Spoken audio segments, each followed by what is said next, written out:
Alcoholic liver disease.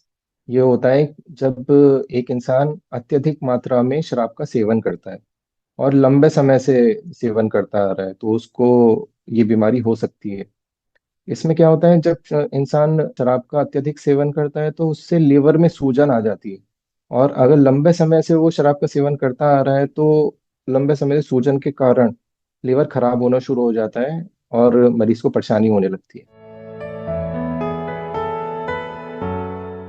ऐसा होता है कि लीवर जो है ना, वो भी कई स्टेज में खराब होना शुरू होता है। सबसे पहले जब हम लीवर पे बोझ डालेंगे, कुछ फैटी चेंजेस आती हैं। जैसे कि मतलब थोड़े थोड़े फैट के टुकड़े इकट्ठे होने शुरू हो जाएंगे लीवर में, जो कि ज्यादा नुकसान नहीं देते। इसका मुख्य कारण है शराब। परंतु ये और वजहों से भी हो सकता है, जैसे जो लोग हाई कैलोरी डाइट लेते हैं, मतलब जो फैटी डाइट भी लेते हैं, उनको भी ये चीज हो सकती है। और हमारा लीवर जैसे कि एक बहुत ही कमाल का ऑर्गन है, इसके बहुत सारे काम हैं। जैसे कि ये डाइजेशन में मदद करता है, विटामिन का सिंथेसिस करता है, प्रोटीन बनाता है, और जितने भी टॉक्सिक सब्सटेंस होते हैं हमारे शरीर के अंदर उनको निकालता है। तो ये सब काम जो है लीवर का है। और ये अगर फैटी लीवर हो जाएगा तो वो उससे रिकवर हो सकता है। अगर हम कंटिन्यू शराब का सेवन करेंगे तो उससे क्या होता है कि वो दूसरी स्टेज में पहुंच जाता है लीवर, जिसको हम अल्कोहलिक हेपेटाइटिस कहते हैं, जिसमें लीवर के अंदर बहुत ज़्यादा सूजन आ जाएगी और मरीज को परेशानी होनी शुरू हो जाएगी। और फिर भी अगर आप शराब का सेवन जारी रखेंगे तो फिर लीवर एक ऐसी स्टेज में पहुंच जाता है जहां से उभर पाना उसके लिए नामुमकिन हो जाता है, जिसको हम सिरोसिस कहते हैं।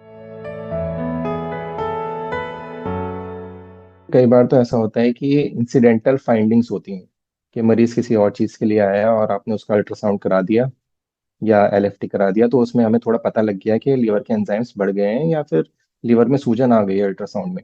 अगर सिम्टम्स की बात करें कि मरीज को क्या महसूस होता है, तो जब तक मरीज को सिम्टम्स महसूस होते हैं तब तक बहुत देर हो चुकी होती है। तब तक ये डिजीज प्रोग्रेस कर चुकी होती है। और ये सिम्टम्स क्या क्या होते हैं, जैसे कि मरीज की आंखों की पुतली और स्किन का पीला पड़ जाना, पेट में सूजन और दर्द होना, पैर का सूज जाना, या मरीज को ज्यादा थकावट महसूस होना, भूख कम लगना, प्यास ज्यादा लगना, तो ये सब इसके लक्षण हैं। डायग्नोसिस में जो चीज मदद करती है वो है कुछ, आपका चिकित्सक आपकी खून की जांच कराएगा, जिसमें कंप्लीट ब्लड काउंट होता है, एलएफटी होता है, जिसमें हमें लीवर के एंजाइम्स के बारे में पता लगता है कि कौन कौन से एंजाइम्स बढ़ रहे हैं, लीवर को कितना नुकसान पहुंच रहा है। अल्ट्रासाउंड कराते हैं एब्डोमेन का, पेट का, जिसमें लीवर के साइज के बारे में पता लगता है और उसके बारे में पता लगता है कि लीवर में कितनी सूजन आ गई है। और कुछ क्लॉटिंग, ब्लड क्लॉटिंग टेस्ट भी कराते हैं। फैटी लीवर एक ऐसी स्टेज है जो जिससे लिवर उभर सकता है, वापस नॉर्मल आ सकता है। यदि कुछ समय तक कुछ समय के लिए अगर आप शराब बिल्कुल छोड़ देंगे तो आपका लिवर कुछ हफ्तों में ही नॉर्मल हो जाएगा। और यदि आपका लिवर अल्कोहलिक हेपेटाइटिस वाली स्टेज में है तो उसमें भी यदि आप शराब का सेवन छोड़ देंगे तो ये अपने आप को नॉर्मल कर लेगा। क्योंकि हमारे शरीर में मतलब दो ही ऑर्गन ऐसे हैं जो अपने आप को रीजनरेट कर सकते हैं, जैसे कि लिवर और हमारे हेयर। दोनों अगर काट देंगे, हेयर को भी काट देते हैं तो वो दोबारा ग्रो कर जाता है। लिवर को भी अगर डैमेज पहुंचता है तो वो अपने आप को रीजनरेट कर सकता है इन दो स्टेजेस में। पर अगर वो लास्ट स्टेज में पहुंच जाता है, जिसको हम सिरोसिस कहते हैं, उसमें लिवर का साइज छोटा हो जाता है और उसमें बहुत ज्यादा स्कारिंग हो जाती है। तो उस स्टेज में क्या होता है कि उस स्टेज में लिवर वापस अपने आप को हील नहीं कर सकता, अपने आप को रीजनरेट नहीं कर सकता, अपने आप को ठीक नहीं कर सकता। उस कंडीशन में लिवर का ट्रांसप्लांट करा सकते हैं, जो कि काफ़ी सेफ भी है और मरीज को काफ़ी मदद कर सकता है। सिरोसिस में हम ये भी कर सकते हैं कि मरीज को स्टेरॉइड्स दे सकते हैं दवाइयों के रूप में। और मरीज को जो कॉम्प्लिकेशंस हो रही हैं, जैसे कि पेट में पानी भर जाता है, तो उसके लिए, उसको हम एसाइटिस कहते हैं, उसके लिए हम मरीज के पेट से पानी निकाल सकते हैं। और मरीज के शरीर में प्रोटीन कम हो जाता है तो उसको रिकमेंड करते हैं कि हाई प्रोटीन डाइट ली, ताकि पौष्टिक आहार आपके शरीर में पहुंचे और आपकी इम्यूनिटी स्ट्रांग। अगर आप ट्रिगर, जैसे कि शराबी ट्रिगर होता है मुख्य रूप से, पर और भी चीजें कर सकती हैं। तो उसमें शराब रोक देने से ही आपका लीवर हफ्ते 2 हफ्ते 3 हफ्ते के अंदर दोबारा नॉर्मल हो जाएगा। आपको थोड़ा ध्यान रखना ये रहेगा कि आपको थोड़ी एक्सरसाइज ज़्यादा करनी है और अपना वजन कम करना है। और दूसरा ये कि अगर अल्कोहलिक हेपेटाइटिस वाली स्टेज है तो उसमें दवाइयाँ चलेंगी आपकी, ताकि कुछ टाइम तक चलेंगी। और जैसे अ, एक समय सीमा तो नहीं कह सकते, पर आपके एंजाइम्स लेवल हमें कंटिन्यूअसली चेक करनी पड़ेंगी, जो कि हम 2 हफ्ते या महीने भर में टेस्ट करा सकते हैं। और उसके अकॉर्डिंग ही ट्रीटमेंट चलेगा। और साथ साथ ये रहेगा कि आपको किसी भी स्टेज में शराब का सेवन तो एकदम रोक देना है। अगर आप फिर भी स्टार्ट करेंगे तो आपके लिवर ठीक होने में और ज़्यादा टाइम लग जाएगा।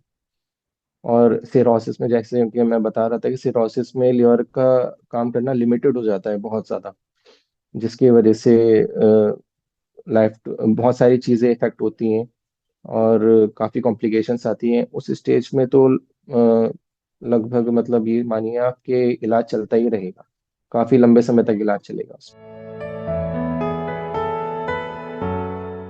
खाने पीने में मरीज को ध्यान रखना है कि उसे पौष्टिक आहार लेना है, जो कि भरपूर हो प्रोटीन्स में और विटामिन्स में।